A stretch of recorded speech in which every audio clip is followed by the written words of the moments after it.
Okay. Good morning. Good morning. Good morning. Happy Thursday. I'm coming to you live from Baltimore, Maryland. happy Happy Thursday. Happy Thursday. So let me just do my introductory stuff. So I am Sacred Rights. I am the host of what we're calling the Be Your Own Hero Show. And here is the acronym. It stands for Helping Everyone Reaps Optimism. In other words, helping others helps you. It's a reciprocal action. And I am here to inspire and uplift the unhoused population and other population as well. And I am interested in giving financial tips to artists like me, But if you get something out of it, hang on to it. Hang on to it. And shout out to New Thought Media Network for allowing me the space and the opportunity to live this, is because it's quite an adventure. It's quite an adventure. I may be the only. I don't know, but maybe I'm the only person fighting having a stroke this soon after a stroke, and so still working with the aphasia, define aphasia in a little bit. All right, and I think that's it. So join me here Monday through Friday, 9:45 a.m. Eastern Time. I'm currently on the Eastern Time Zone, and check me out live. You can always check out the show. If you miss it live, you can always check it out. Check it out on YouTube. It's always available there. It's always available on Facebook too. Just go to my Facebook channel or my YouTube channel. You find all the previous episodes there. So you can catch up at any time you wish. All right, so check that out. All right, I'm not a personal trainer, nor am I a financial advisor. So take what I say with a grain of salt. Remember to do what I say and add your grain of salt to it, right? So to add it all up. Don't just take what I say, add it all up. All right, so all that said, I think that's it for the disclaimers. Let's get into it. All right. Shout out to Tim. Good morning, Tim. Good morning, Tim. Shout out to the heroes. All right. And I got the dice today. So let me think if there's anything else I want to say before I roll the dice today. No, I think I'm gonna let it all flow out. So here we go. It's been a while since we've done the dice. First time this week, but I got it together today. Here we go. $2. $2. There you go. So $2. Now, remember, just a reminder, that even if you calculate on averages, if you calculate $3 for average, you're going to end up with $780 at the end of the year. Now, this is January. This is the top of the year. You had a couple of days off because I couldn't find a dice. Well, I knew where it was, but couldn't get to it. So you've had a couple of days off. So just remember that if you do this, if you move your money into your account daily, 5 days a week, you're going to end up with around $800. $800. All right? That you can do whatever you want with, but hopefully you will have learned to invest it by the end of the year. And all you're doing is putting $1 to $6 away into an investment account. So please remember that. So today's number was 2. Oh, if someone could type the number 2, that would be great. I was trying to remember how to do that. I can't remember how to do that. So someone can write the number 2, that'd be great. I just leave it up. If Good morning, Linda. Good morning. Good morning. I hope there's no snow there in Colorado. All right. So, anyway, moving on. Moving on. Now, that was the disclaimer that got us into money, talking about the Dice World Challenge and talking about that got us into money. So, let me start with my reminder. My reminder is where's my reminder? My reminder is if you only spend money, you'll stay poor. Right? I'm saying it slow so you can really get it. You can really let it marinate. Right? If you only spend money, you'll stay poor. You'll stay poor. If you only save money, you'll stay middle class.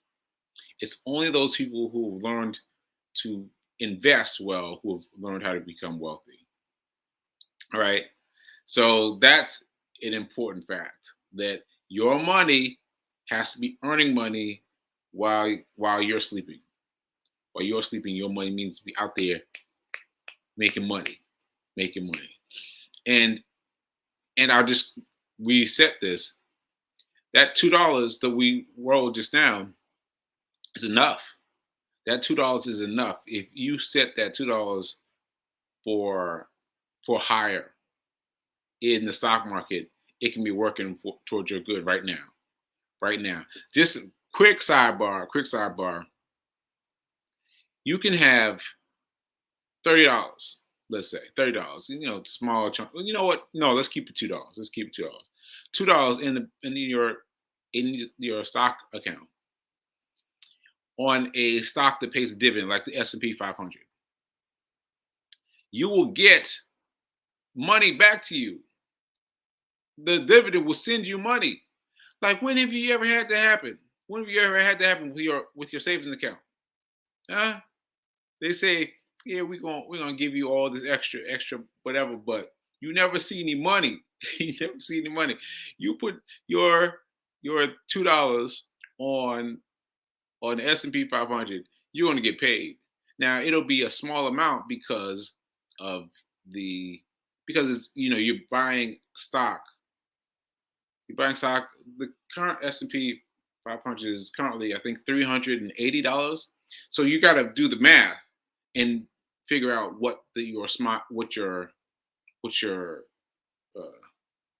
how much of your 380 is represented by $2. But you will still get paid.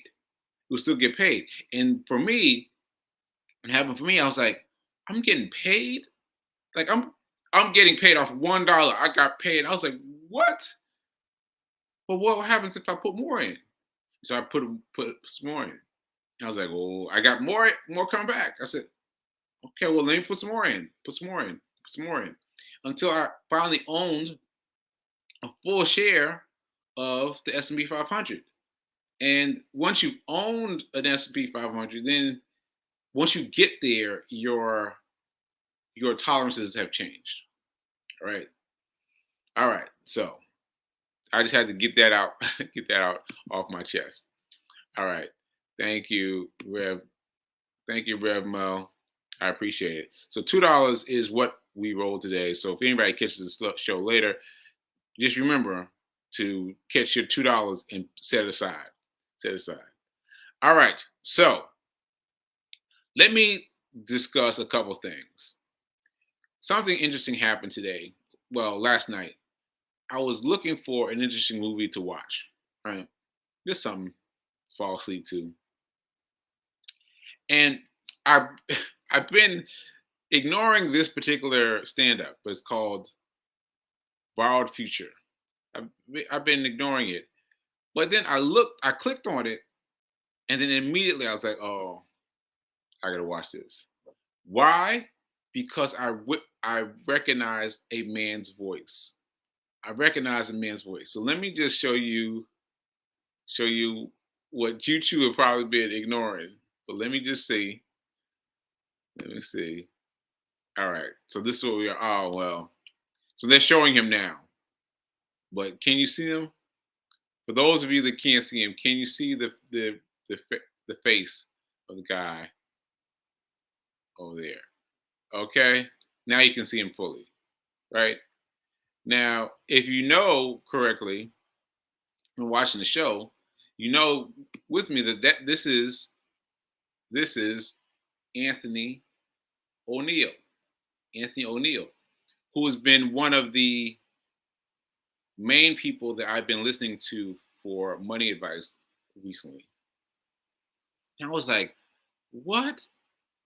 What's he doing in this movie? So I clicked on the movie. I started watching it immediately. I didn't give any more any more wondering about it. I just clicked immediately. And in this scene right here, he's talking to a group of, I'd say, about six high school students, and he's talking to them about money, about debt, and woo, he's talking about debt, and he's talking about debt in a strong way. And now he recapped his story, which you've heard before. He ended up living in the backseat of his car and was $35,000 in debt. And he's talking to these high school students about the fact that when you get money, when you finish high school, right, what you have become is, uh, I wish I could remember how he said it, but basically, your main purpose in life is to set up, is to get a good job, right? But really, what you set yourself up to do is to pay for college, to pay for loans, right? So he's catching them as they're leaving high school, as they're going to college, so they can make the best choice possible. And so one of them was talking about she wanted to go to Duke, and she's going to talk about $75,000 per year, and he's like, "Don't do it, don't do it." Like, find out the ways to enable you to get that ride for free, and don't get involved in academic debt. So this is about academic debt, and as you know, I've been following Anthony O'Neill and his mentor Dave Ramsey actively of late. And so I watched about half of this movie last night. I feel like I need to watch it again and really, really settle in. There's one thing I want to tell you though. The I can't remember the name now, but it's a name that all of us know. All of us who have been in college, who've done the student loan thing, it's a name you know. Well, that company used to be part of giving on like it used to be part of the system. Used to be part of the system, but in 2008, it became separate from the system, which means that all these companies erupted that started selling your worth, your what you own in terms of weight, uh, in terms of um, uh, okay. Anyway, what you're doing is your financial future, right? Your financial corner of the universe, right, is an ownable widget. And this company made these widgets available to other people. And so far so they even tweak things so that if you file for bankruptcy, your student loans will be excluded from bankruptcy, right? Let me hit you with that again. If you file for bankruptcy, personal bankruptcy, that means you got no money to pay anybody, right? That means that you have nothing, but they're keeping your student loans intact. Intact. So you can get rid of all that other debt except your student loans. That is really scary.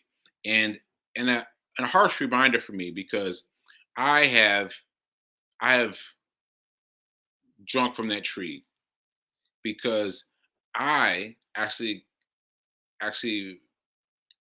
oh, it's hard for me to say. It's hard for me to say, but I have mm, I've had a bankruptcy in my life, and dealing with the dealing with all of it was challenging. But dealing with the fact that the student loans were still present was really hard. And so anyway, in this movie, they're talking about how difficult this this situation is. And so for a moment, I'm talking to those of you that have been caught up by student loan debt. So I'd like to know if you if you are if you have been caught by student loan debt, I need to know. So just drop a one in the sidebar in the chat and let me know because I want to know how far I need to go in terms of talking about student loan debt because I'm telling you I can go far. I can go deep with that. And so anyway, I watched half the movie. I'm going to watch it again and I have more to say about it. But what he said already, just already, has really shocked me. It really shocked me. Okay, so enough of that. Let me talk about the the baby step millionaires. So because what happened was I was watching again this morning. I'm telling you, I'm really caught up in this film. I was watching it again this morning, and that made me look to Dave Ramsey, James Ramsey, his books. And so I went to Baby Step Millionaires, and there's a couple of things that made me remark upon. So the first is this overall feeling. This overall feeling. This is from Hebrews 12. It says that no discipline seems pleasant at the time, but it yields a harvest of righteousness. Right? That means that if you live now like no one else can, later you can live and give like no one else. I'm going to read it again.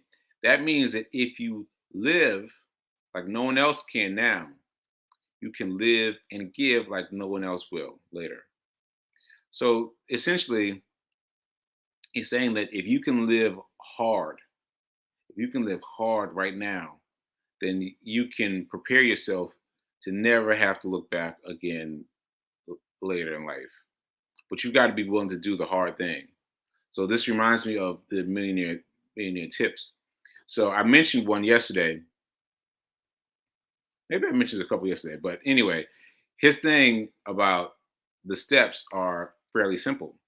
Number one is to identify and create a $1,000 emergency fund. Like have that emergency fund stocked away, squared away in your bank account, just ready for access whenever you need it, whenever you need it, whenever you need it, right? It's got to be there. But then once you set aside that $1,000, your second step two in the baby step millionaires is to pay off debt. Is to pay off debt. So this is why obviously it it reminded me, the movie reminded me of something about what was happening in the book. Like, yeah, you got to figure out how to pay off your debt. Get your $1,000 squared away. So if anything happens, but you've got to get your debt squared away, whether it's student loan debt or any kind of debt. You've got to make sure that you pay your debt down aggressively. Now I remember I said this, and I said I was kind of feeling kind of funny about it, and that's because I had done this before. I've been given this advice from all these high, big, falutin people, and I'd done it a couple times. I've done it, completely debt free, and nothing else happened though. Nothing else happened, And so I felt like this time I needed to do something different. I need to do something different. So with my $1, and I've told you guys about this $1 a million times, and I'm not joking. I'm literally talking about $1. Put $1 into which one was it now? It was Cash App. $1 into Cash App, just invested, and expecting that was going to come back and bite me, but realizing that it didn't because it started paying me dividends. Well,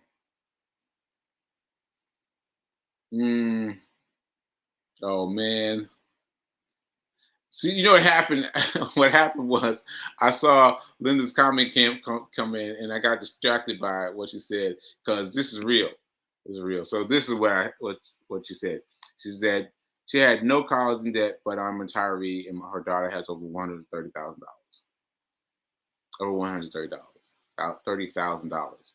Yeah, like that's real, and that's what was talked about in the film. People that had this amount of debt. Well, first of all, definitely, Linda, go watch the movie. Get ahead of me, watch the movie, watch it twice, and figure it out. But anyway, what I'm saying is you have to attack your debt no matter what. And what I decided to do differently was invest my dollar into the world of investment, the world of stock market investing. See, because I could have taken that $1 and given it to my renters, my debtors, but I took that $1 instead and gave it to my people who promised something. I didn't know what yet, but they promised something, and I saw my assets grow. And so now I think what it's going to be for 2023, I think we're going to be talking about debt. I think we're going to be talking about debt and still some investing, but understand now that I set aside money that has to be part of my investment portfolio. That $1 shot up, and I've got money that's part of my investment portfolio. And now I've got to go take care of my funds, my debtors, because now I've got something to fall back on, right? Because as I said, I paid it off before, but there was nothing for me to spend. There's nothing for me to do with my money. But now I know. Now I know how to do these things with this money. How to create this financial database, right? So I hope I hope that makes sense. I know Linda's got me. Linda has me. So I'll just be talking to Linda if no one else has any student debt issues. But I think talking about not just